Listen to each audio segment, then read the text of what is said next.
नमस्कार, मैं कमलेश कबीर आपका एक बार फिर स्वागत करता हूं इस नए एपिसोड में। कल जब अमित शाह राज्यसभा में और परसों लोकसभा में अपना भाषण दे रहे थे ऑपरेशन सिंदूर पर चर्चा के दौरान, तो बात चल रही थी आतंकवाद को लेकर। और उसी बातचीत के दौरान अमित शाह ने जोर देकर कहा था कि हिंदू कभी आतंकवादी नहीं हो सकता। तो आज अचानक से एनआईए कोर्ट का फैसला आता है और फैसला यह आता है कि मालेगांव का जो ब्लास्ट हुआ था 29 सितंबर 2008 को, क्योंकि मालेगांव एक मुस्लिम बाहुल्य क्षेत्र और वहां पर एक मस्जिद के सामने बाइक में बंधा विस्फोटक जो है वो फट जाता है। 6 लोगों की मौत होती है और लगभग 100 के आसपास लोग जो है वो घायल हो जाते हैं। और ये वही वक्त था जब आपने देखा कि दोनों तरफ, एक तरफ यूपी और दूसरी तरफ महाराष्ट्र में भी आप समझ सकते हैं किसकी सरकार थी। तो पूरी दुनिया के सामने, या मैं तो कहूंगा कि दुनिया से तो कोई लेना देना नहीं है, लेकिन मुस्लिम तुष्टीकरण की राजनीति के चलते इस देश में एक आतंकवाद की नई थ्योरी गढ़ी गई और उस थ्योरी को नाम दिया सैफ्रॉन टेररिज्म, या आप कह सकते हो कि भगवा आतंकवाद।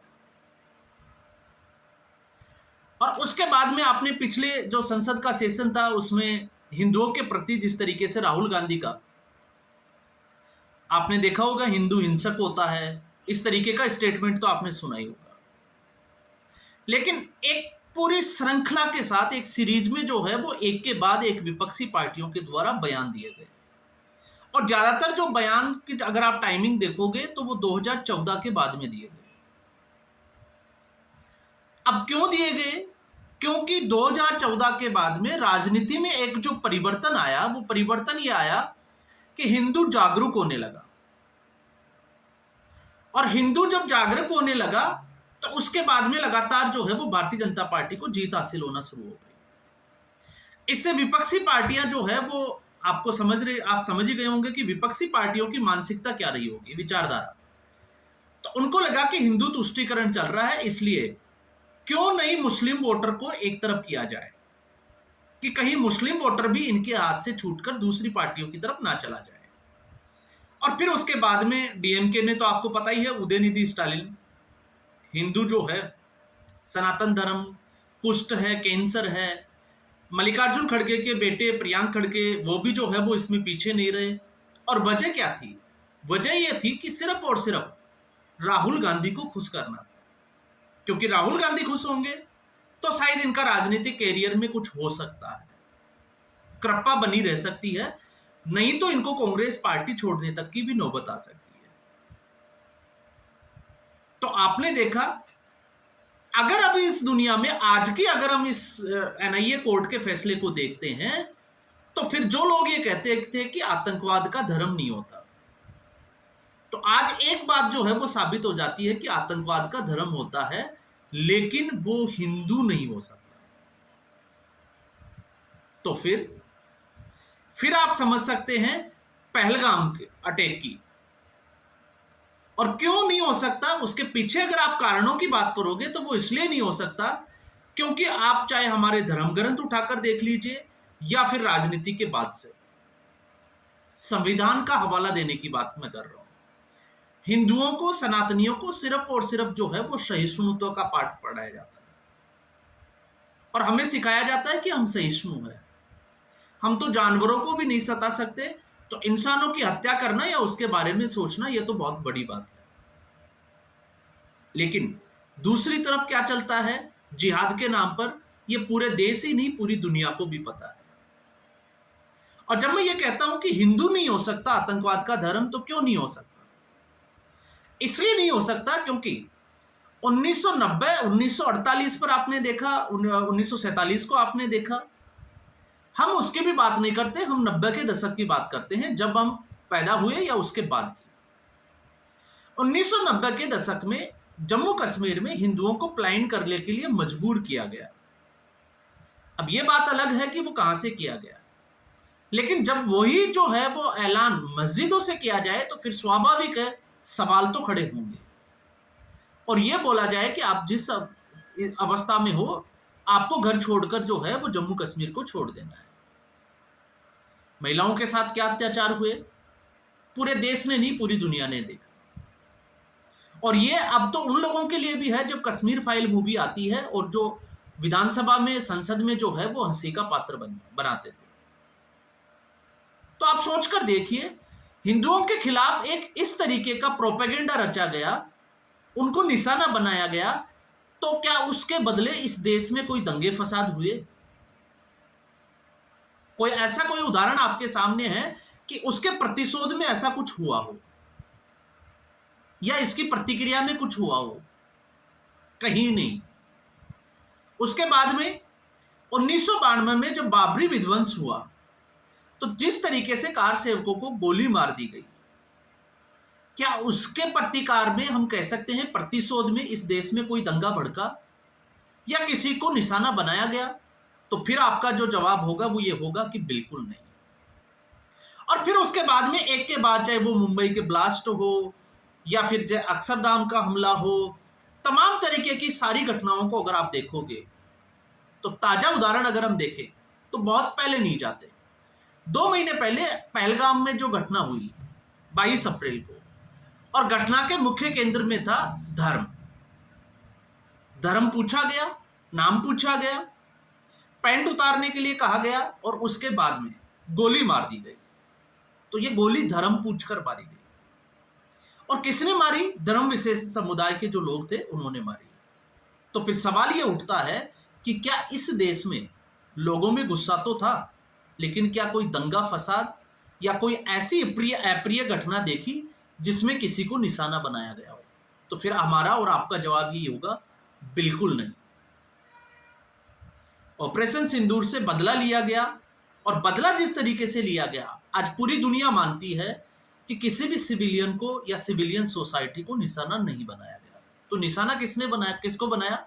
सिर्फ और सिर्फ आतंकवादियों के जो आका थे उनके घरों को, या तो हम कह सकते हैं उनके केंद्र को। तो ये हमारी जो है वो पृष्ठभूमि रही है। लेकिन समुदाय विशेष को खुश करने के लिए 29 सितंबर 2008 की उस घटना के बाद इसकी जो जांच जब महाराष्ट्र के एटीएस कर रही थी, तो उस वक्त एक थ्योरी गढ़ी गई और उसमें प्रमुख आरोपी बनाया गया प्रज्ञा सिंह ठाकुर को।